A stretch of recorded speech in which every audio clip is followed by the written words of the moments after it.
Hello everyone, welcome to the module on float glass manufacturing. In this module we will talk a little bit about how the base glass is being manufactured through the process of float glass manufacturing. Before we go into that, a little bit of brief about the glass history. Glass, as everyone knows, is not new, it's been there for ages, for nearly 6 millenniums. Glass was being manufactured for making jewelries 4000 BC, a long time ago. And over the years, it has undergone various transformation, and people have gone into blowing glasses, making hollow glasses. About 300 years ago, they were making glasses flat for the first time by pouring it on a table. And the first continuous process in this process came into being in 1913 in the Foucault-Colburn process. And from there, the flat glass is transformed into a float glass manufacturing process in 1957, when this particular process was invented. And as we speak till date, this is a process which is seen as the best quality base glass producer for both architectural as well as for the automotive purposes. The float glass manufacturing process follows this sequence. Okay. First, we need to have the raw materials. We prepare, mix them and convert them into a batch, and we take this batch with various raw material mixed up. It goes into the furnace where it is melted up to a temperature of 1600 degrees centigrade, and when the glass is molten, it's cooled to a workable range where we can give the thickness and the width to the glass, and then it's taken into the float bath, and where the thickness and width is being given, and then we take it into the annealing where the stresses are balanced, and then we take it to the cutting to cut it into the shape and the sizes that the customer demands. The way the glass is being manufactured, a couple of decades ago to how it's being manufactured, you can see a little bit of data at the bottom. The quantum of glass that's manufactured worldwide, and even in India as we speak, the quantity of glass that's being produced is really going up astronomically. This is one good thing, that more and more of glass that we use, the more natural materials that we are using for our architectural as well as various other applications.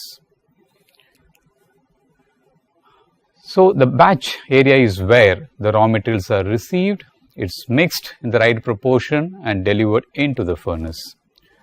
In the furnace area is where the raw materials are melted, as I said, at a temperature of 1600 degrees centigrade, which, mind you, it's 1/3 the surface temperature of the sun. And from there it is taken into the float bath, where there is a molten tin bath, on top of which the glass is made float on top of the molten tin. At that time, we equip few equipments like the top roll machines to give it the thickness and the width which we want to meet the customer demands. Once the thickness and the width is given, then we need to cool the glass to room temperature. While doing so, we need to be very, very cautious and careful because the glass can undergo stress. So the annealing, the slow rate of cooling, is done in the layer, where the cooling is done in different stages before it reaches the cutting line at a temperature of 60 degrees centigrade, when the glass is cut to different dimensions, and then it's stacked and packed and dispatched to the customer's place.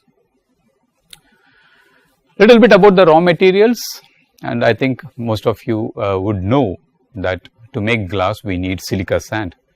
If you melt silica, you will get glass. So the silica is called as the glass former. There are also few other raw materials that we are adding to the silica sand. We will see the need and the purpose behind adding these raw materials in the next couple of slides. Now, as I said, silica sand is the main raw material that is used to make glass. If you melt silica, you get glass. But the problem is, the silica melting point is very high at 1350 degrees centigrade. To melt at such high temperatures, we will be requiring a lot of energy, and on top of that, we need the furnace which can withstand such high temperatures. And to give you another information, nearly 75% of the Earth's crust is made up of silica, And so most of the refractories that we manufacture, that we use in the furnaces, are also made up of silica. How do we melt silica in a silica furnaces? So we need to have a very high temperature withstanding refractories, which is going to make the furnace cost very, very expensive. So for this simple reason, we need to bring down the temperature at which we can melt this silica sand. And for this purpose, we add the flux. Flux in the form of soda ash, sodium carbonate, is added at about 13.5% of the total composition of glass into the sand, which will reduce the melting point. What was 1750 is down below 1600 degrees centigrade. So we wanted to make glass, so we wanted to melt silica. We have a problem of high melting point, so we added the flux in the form of soda ash. Now we were able to melt the silica into glass. But the problem is, the product that we get out of the mix of silica as well as the soda is not stable, which means that it doesn't have enough strength. Like our bones need calcium, magnesium, etc. The glass also need a lot of strength, and to give the strength, we input calcium oxide, magnesium oxide and alumina, and this will stabilize the glass and give it the required strength. The calcium oxide comes from both dolomite and limestone, and the magnesium oxide comes from dolomite, and alumina, if it is not adequately represented in the raw material, main raw materials, we can supplement with feldspar, which has a high alumina content. So silica, the glass former, to reduce the melting point of silica, the flux we add soda, and to stabilize the glass we add calcium oxide, magnesium oxide and alumina. Now what we want to make glasses in SiO2 is available in the form of SiO2 itself. The flux, we need it in the form of Na2O, but what we add is in the form of Na2CO3. Na2O goes into the glass, the CO2 escapes into the atmosphere. As a stabilizer, what we need is CaO into the glass, but what we add is limestone and dolomite, which is available as CaCO3. The CaO goes into the glass and CO2 escapes into the chimney. And similarly, MgO is required. Mg we supplement in the form of MgCO3 through dolomite. So MgO goes into the glass and CO2 escapes into the atmosphere.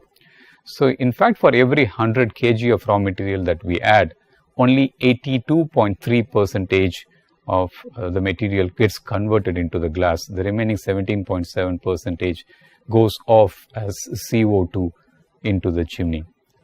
This process of removal of the CO2 from the raw material is called as the process of refining.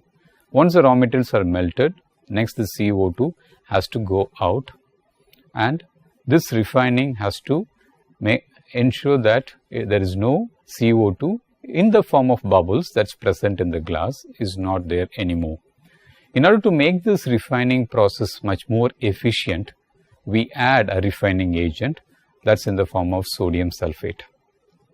So these are the basic raw materials that we use to make different tinted glasses. For example, in the form of green, we need to add iron oxide. To make a blue glass, we need to add iron oxide plus cobalt oxide. In order to make a glass which is bronze in tint, we need to add selenium in addition to iron oxide, and then to make a gray glass, we need to add a nickel oxide. So we add these small colorant components to the main components, which once again I repeat, the glass former silica and the flux to reduce the melting point soda in the form of soda ash, and to give the stability, the strength required to the glass, CaCO3, MgCO3 and alumina, we add it in the form of limestone, dolomite and feldspar. And then to get this refining process done efficiently, we add the refining agent, which is sodium sulfate. All these raw materials in the right proportion are mixed in what is known as the batch plant. There are big silos which stores this material, and from there it is taken weighed down, and then from there it is taken to a mixer. A bit of water is added to ensure that the batch is at a good 3.5 to 4% moisture content, which will keep the different raw materials homogeneous. The homogeneity of the raw materials is very, very important. to make sure that the glass is optically good in quality, the chemical homogeneity is the most important thing. So, the quality of the glass is largely determined by how good raw material that we put into the furnace and how well we homogeneously mix it. So, batch plant is very crucial to make sure that the final glass quality is the best level that we can aim for. So, from the mixer, it goes into the furnace through what we call as the doghouse. So, this is the schematic which shows the different parts of the furnace, and where the raw material enters into the furnace is called as the doghouse. Typically, the doghouse is something which is there at the entrance of a house, and so this is a place where you feed the raw material, so it is called as a doghouse. And the furnace in itself has got three components to it. The first is the melter, which is the melting and refining taking place. After that is what we call as the neck, and the third segment is called as the working end. And each of the segment has got three parts vertically if you have to take it. One is the tank, which holds the molten glass, and of course we need a roof around, which is called as the crown, and this space between the tank and the crown is called as the superstructure. And we have on both sides, as you can see on the sides, what is called as a regenerator. There is a lot of heat that we need to provide into the furnace to ensure that the glass is melted. And so, in order to retain the furnace at such high temperatures, we need to necessarily let the flue gas go out at a high temperature. In order to regenerate this waste gas at a high temperature going out of the furnace, we have regenerators which puts back the heat back into the system. So, the first is the melter, where the melting happens and the refining happens, and then it goes into the neck. As you can see, then the neck has got a very narrow channel in which, having melted and refined the glass, now we need to thermally homogeneous bring the glass together, and also provide few equipments in the neck, mixing equipment, so that we mix the glass together, thereby the temperature of the glass is more or less homogeneous, which also is essential for the optical quality of glass. So, having melted, refined and homogeneously bringing the glass together, now we need to bring the temperature of the glass to the workable range. So, the end in which we bring the glass to workable range is called as the working end, and then we take the glass into the forming region, which is a float bath at 1100 degrees centigrade. So, some more details of the furnace. Okay, you can see this is how the cross section of the furnace would look like. There are obviously, in order to provide 1600 degrees temperature that we maintain the furnace with, we need a lot of fuel. Most of the furnaces would use natural gas, and for the plants which do not have the facility for natural gas, also uses heavy oil. So, there is a burners set up on both the sides, as you can see in this diagram. In addition to the heavy oil or the gas, we can also supplement energy through electrodes from the bottom. So, this is quite efficient, the electrodes, if we make tinted glass, for example, because the bottom temperature tends to go too low because of the heat transfer being restricted due to the non-availability of radiation as a source of heat transfer. The electrodes from the bottom can really help in quickly providing the heat into the molten glass from the bottom. We will come to that later. For now, this particular picture shows us how the fuel is being injected.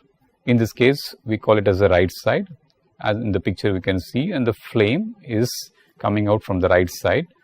The oxygen that is required for this combustion comes through the regenerator. The red color, the blocks that you see on both sides, the oxygen in the form of combustion air comes through the regenerator on the right side and comes over where the oil is being injected into the furnace.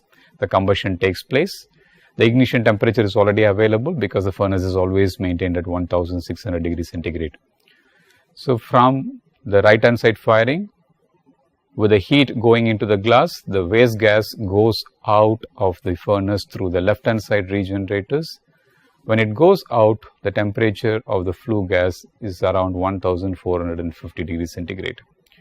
In order to maintain this temperature at 1600 inside the furnace, there is no other way but to let the flue gas go out at 1450 degrees centigrade. This flue gas, when it goes out through the regenerators on the left hand side, the regenerator is stacked up with special refractories which can quickly absorb the heat, quick heat transfer capacity, and also got a very high area, surface area to volume ratio, so that it has a lot of surface area for it to take the heat of the flue gas that is going out. So when the flue gas comes out, these refractories absorb the heat, and what comes in the waste gas at 1450 degrees centigrade, when it goes out into the chimney, we let it at 450 degrees centigrade. These regenerators continue to absorb the heat, but it has been designed in such a way that it can absorb the heat for about 20 minutes time, not more. So what we do is to do a process called as a reversal. In this process, what we do is, for 20 minutes the firing continues. In the first picture which you see on the background, the firing has been happening from the right hand side towards the left hand side. The flue gas at a high temperature has been going down through the regenerators.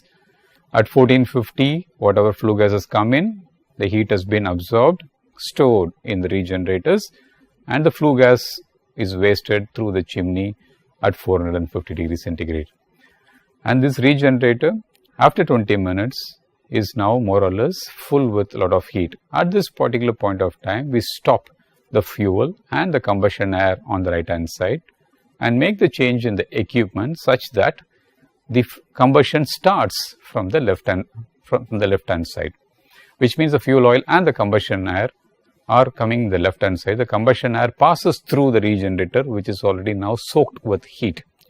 So this regenerator, what has absorbed the heat with the flue gas coming in at 1450, takes the atmospheric temperature combustion air, passes it through the regenerator, and the combustion air enters inside at 1300 to 1350 degrees centigrade. So what we lost at 1450, we have majority regained it back in the form of combustion for air for the next 20 minutes time. So this combustion air reacts with the fresh fuel coming in to keep the temperature of the furnace at 1600 degrees centigrade.